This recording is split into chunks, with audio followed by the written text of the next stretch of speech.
श्री स्वामी समर्थ. सध्या देव तुला सांगत आहे, माझ्या प्रिय बाळा, मी दुसऱ्यांसारखा दुःख देणारा देव नाही. तू जे शोधत आहेस, तू जे मागत आहेस, ते तुला या रात्रीत मिळेल. देव तुझी प्रार्थना ऐकत नाही असे समजू नको. शत्रू तुला हानी पोहोचवण्याचा प्रयत्न करत आहेत, पण देव त्यांचे रूपांतर तुझ्या भल्यासाठीच करत आहे. चिंता सोड आणि हे ऐक, मनातील इच्छा पूर्ण होईल. तुझ्या सर्व वेदना आणि तुझे भूतकाळातील दुःख दूर करायला देव तुझ्या समोर आला आहे. तुझे आयुष्य बदलायला 3 मिनिटे ही पुरेसे आहे. बघत रहा, देवाची सर्व वचने खरी होतील. तू कितीही चुकला किंवा चुका केल्या तरीही देव दयेने भरेल. देव पूर्णपणे दयाळू आहे, त्यामुळे आत्ता नुकसानाचा सामना करावा लागत आहे. पण बाळा, चिंता करू नको. तुझ्यासाठी असलेला चमत्कारी मार्ग हा देव तयार करत आहे. देव म्हणतोय, जी चिंता तुला आत्ता त्रास देत आहे, त्या चिंतेची आजच शेवट करून टाक. तुझ्यावरची देवाचे प्रेम सुद्धा कमी होणार नाही. देव तुमच्या सर्व जखमा दुरुस्त करेल आणि प्रत्येक धक्क्याचे रूपांतर उल्लेखनीय पुनरागमनात करेल. आगामी शनिवार आणि रविवार दरम्यान तुमचे जीवन कायमच बदलेल. देवाची अद्भुत शक्ती तुमच्या आरोग्याला स्पर्श करेल आणि पुढील 3 मिनिटे तुझ्यासाठी महत्त्वाची आहे. माझ्या प्रिय मुला, देव तुझ्यासाठी गोष्टी फिरवत आहेत. तो तुम्हाला आणि तुमच्या कुटुंबाला भरपूर आशीर्वाद देईन. तुम्हाला सर्व वेदनांवर उपचार करेल. जीवनात कोणतेही वळण आले तरी स्थिर राहा, कारण स्थिर मनाचे माझे प्रतिबिंब दिसेल. तुला जर वाटत असेल की कशाला स्वामींना उगाच त्रास द्यायचा आपले दुःख सांगून, तर खरा त्रास तर तू आत्ता देत आहेस, ते की काहीच न सांगून. अडचणी आयुष्यभर नव्हे तर मनात असतात. ते आपल्याला तेव्हाच विजय मिळवता येतात जेव्हा मनातील ते पूर्णपणे निघून जातात.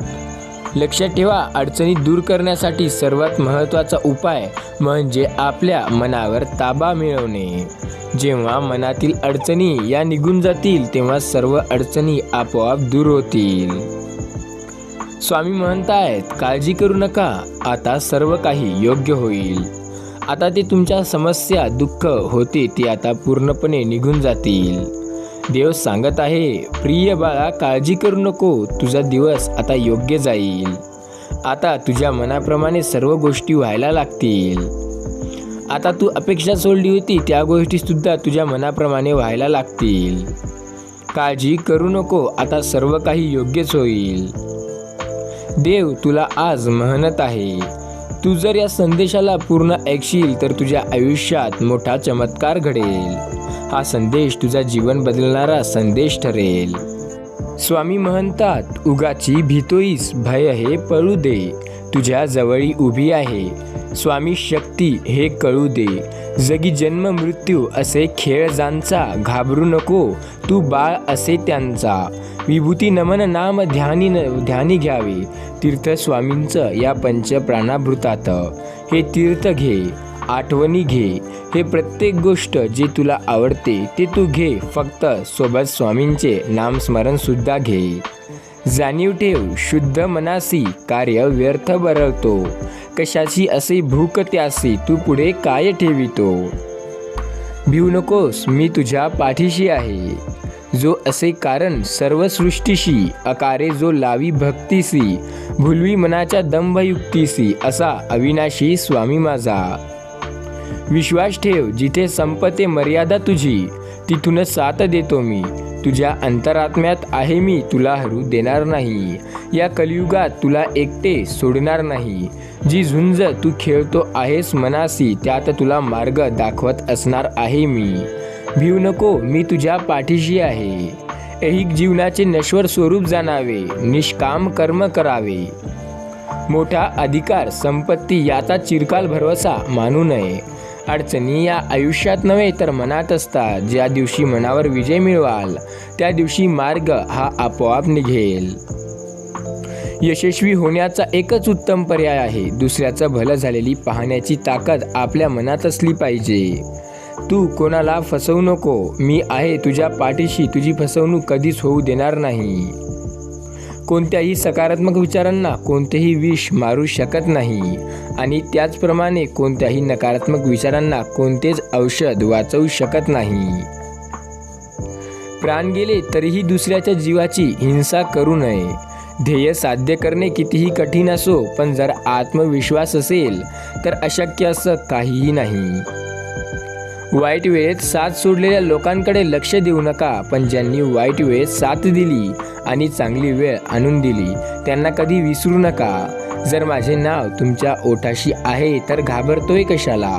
स्वामी म्हणतात, मी सदैव तुझ्या पाठीशी आहे. शुद्ध अंतःकरण ठेवून नाम घेतले तर भगवंताच्या कृपेचा अनुभव येईल. नामानेच अंतरंग शुद्ध बनते. नामानेच मन अंतरंग प्रवेश करून स्थिर बनते. नामाने काळजी वाटणे नाहीसे होते, मग तळमळही आपोआप ढळते. स्वामी म्हणतात, गरिबीला केलेले दान आणि सद्गुरू स्वामींचे चांगल्या वेळेत मुखात घेतलेले नाव कधी वाया जात नाही. प्रत्येक वेळेला ते आपल्याला परत एका चांगल्या गोष्टीसोबत मिळते. देवाला हे कधीच सांगू नका की तुमच्या अडचणी ह्या आहेत तरी किती मोठ्या. त्या अडचणींना सांगा की तुमचा देव हा नेमका किती मोठा आहे. जेथे नाम आहे तेथे स्वामी आहेत आणि तेथेच आपण आहे. नामावर प्रेम करणे म्हणजे स्वामींवरतीच प्रेम करणे होय. तुम्ही नाम घेता म्हणून स्वामी सदैव तुमच्या सोबत येतात. स्वामी सदैव तुमची मदत करतात. कधी कधी लक्षात ठेवा, ज्या वेळेला स्वामी मदत करत नाहीत त्यावेळेला ते तुम्ही सोडवू शकता अशी समस्या असते. तू कर्म करत जा, फळाची अपेक्षा न करता. अरे कर्म करणे हे तुझे कर्तव्य आणि तुझ्या कर्माला योग्य ते फळ देणे ही माझी जबाबदारी. संकटांना कधी कंटाळायचं नसतं, त्यांना समोर जायचं असतं. कोणी नावे ठेवली तर थांबायचं नसतं, आपण आपलं काम करत राहायचं असतं. मनामध्ये श्रद्धा आणि विश्वास असेल तर कोणतीही गोष्ट अशक्य नाही. उपवास हा नेहमी अन्नाचाच का करावा? कधी कधी वाईट विचारांचाही करावा, तर कधीतरी उपवास हा आपल्या अहंकाराचाही करावा. कधी कधी हा उपवास मीपणाचा सुद्धा करावा. तुझ्या अंतरात्म्यामध्ये आहे मी, तुला कधी हरू देणार नाही. या कलियुगात तुला एकटे होऊ देणार नाही. जी झुंज तू खेळत आहेस मनाशी, त्यात तुला मार्ग दाखवत असणार आहे मी. तुमची खरीखुरी श्रद्धा ही योग्य ठिकाणी असेल तर पाषाणालाही देवत्व येतं. समाधीत राहा, सुखी व्हाल. भक्ती करा, मुक्ती मिळेल. ध्यान करा, ज्ञान मिळेल. प्रार्थना करा, प्रगती होईल. मीपणा सोडा, मोठे व्हाल. सहाय्य करा, सोबत मिळेल. दान करा, धन मिळेल. त्याग करा, आत्मानंद मिळेल. श्रम करा, सुख मिळेल. स्वामी म्हणतात, तुमचा विश्वास असेल तर सर्व गोष्टी शक्य होतात. फक्त विश्वास ठेवा. श्री स्वामी समर्थ.